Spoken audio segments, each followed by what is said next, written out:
Hey, it's Evan Rogers coming at you here with another Evan's Easy Japanese. Check out the website for more information. We're coming at you with today's grammar point is Noni. Loosely translates to despite, in spite of. A very strong way of saying but. Alright, let's start. Let's talk about Noni. Noni is going to be found inside of a sentence. One big sentence. We're going to have X, Noni, Y. X and Y are both generally going to be sentences. Remember, sentences in Japanese can be just one word long. Wakaranai, benkyou shita, things like that, yonda. Those can be entire sentences. Why? In case you forgot, subjects and objects do not need to be mentioned if they're understood. The language of mind readers. I'm good at Japanese. No, I'm not. But I'm good at Japanese because I'm so bald. That's my mind-reading powers. Okay, anyway. Right. So anyway, X can be a noun, a verb, or an adjective. Any type of noun, any type of verb, any type of adjective. Na or e adjectives. As long as we keep it generally in the plain form. We're going to want to generally have it be in the plain form. Not always, but generally. We're talking 85% of the time. The other 15% of the time, we're trying to be polite. We're trying to be, and when I say polite, we're trying to be excessively polite. Like you're talking to a customer that you really need business from, or something to that effect. Generally, we're using the plain form for X. X can be any tense. It can be past tense, it can be plain tense, it can be future tense, it can be habitual tense, blah, blah, blah, depending on what you're trying to say. Just, it's a sentence, and whatever tense it happens to be in. And remember, I shouldn't say remember, this no isn't the ownership no particle. This is the nominalizer. What's the nominalizer? Well, eventually I'll make a video and hopefully it'll be put right here.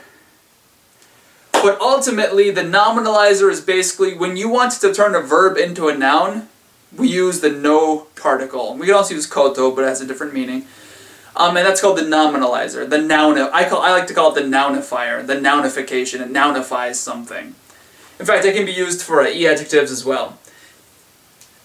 Because it's the nounifier, the nominalizer, instead of using da, for example, if we wanted to say something like, despite it being a book, I can't read it. It's a weird sentence to say, but that's an apt use of the word of noni. We wouldn't say hon da noni, no. We'd say hon na noni. Hon na noni yomemasen. Hon na noni yomemasen. And that generally translates to, despite it being a book, I can't read it. X is generally with the, if X is a noun or a na adjective, we're using na instead of da. Past tense, we use data, just like we normally would.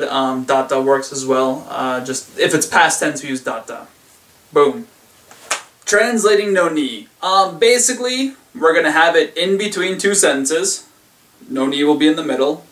And it's a big compound sentence.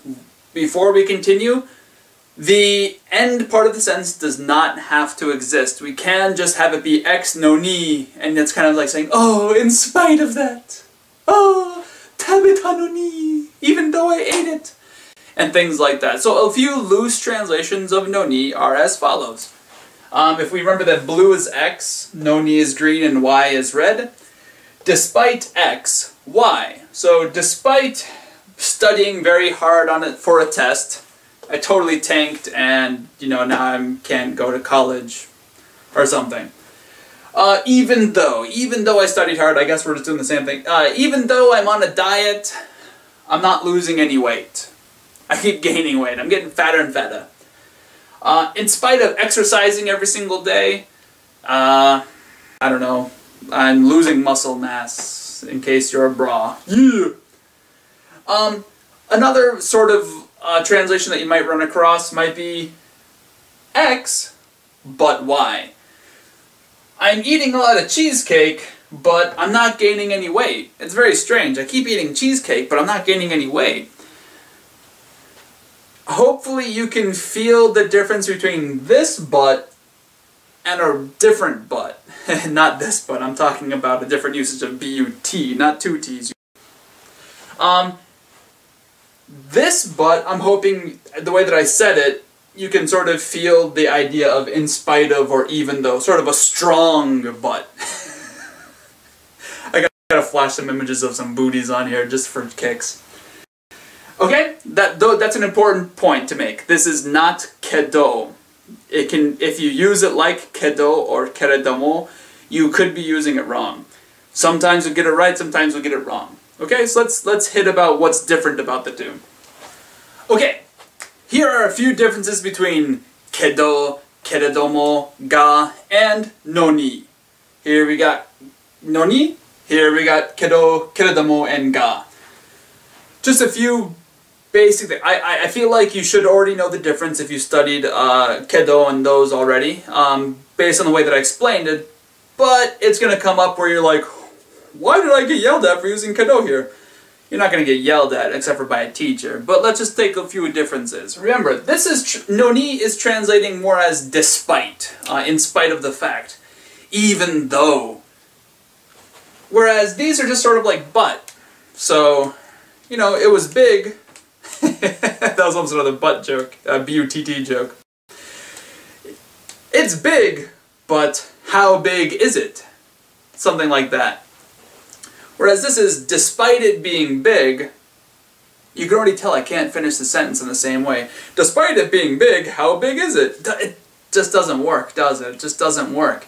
Despite it being big, I bought it anyway. I don't know, whatever you do to something that's big, I smacked it anyway. We're talking about booties, right? Whatever. Hey, butts are funny. So to further emphasize that, I have the example, takai no ni kaimashita. Takai no ni kaimashita. Even though it's expensive, remember the particle translates what comes before it. Takai no ni, despite it being expensive, I bought it. Whereas with kedo, takai kedo, katte kudasai. We could make something more along the lines of, it's expensive, but could you please buy it? Could you please buy it? That would make more sense. We can't really use that despite it being expensive. Could you please buy it? It almost works in English, it doesn't work in Japanese. Takai kedo katte kudasai does work. Could we say, takai kedo kaimashita? Takai kedo, it's expensive, but I bought it. That does work. Noni, however, is much stronger. Despite it being expensive, I bought it! I'm hamming it up, but I want to emphasize the fact that noni is stronger than kedo. We could use kedo here. Takai kedo kaimashita. Takai kedo kaimashita. It was expensive, but I bought it. Noni makes a little bit more sense, so to speak. Despite the fact that it is expensive, I bought it. So just to point this out one last time, X and Y are almost opposites. They're not really opposites, but they don't work together. Despite studying hard, I'm failing tests. Those two generally don't go together. Those two just don't generally go together. Hey, I'm studying hard, I'm failing tests. They're very, very, very different ideas. Whereas with kedo, they can work together. Very frequently have things that work together. Takai kedo katte kudasai. It's expensive, but please buy it. You see, it's expensive and buying it, it almost feels like they can work together. Whereas noni is almost an unexpected result. It could be expected, very unexpected. Okay. I hope that this clarifies the difference between noni and kedo and ga, or noni, kedo, ga, keredomo.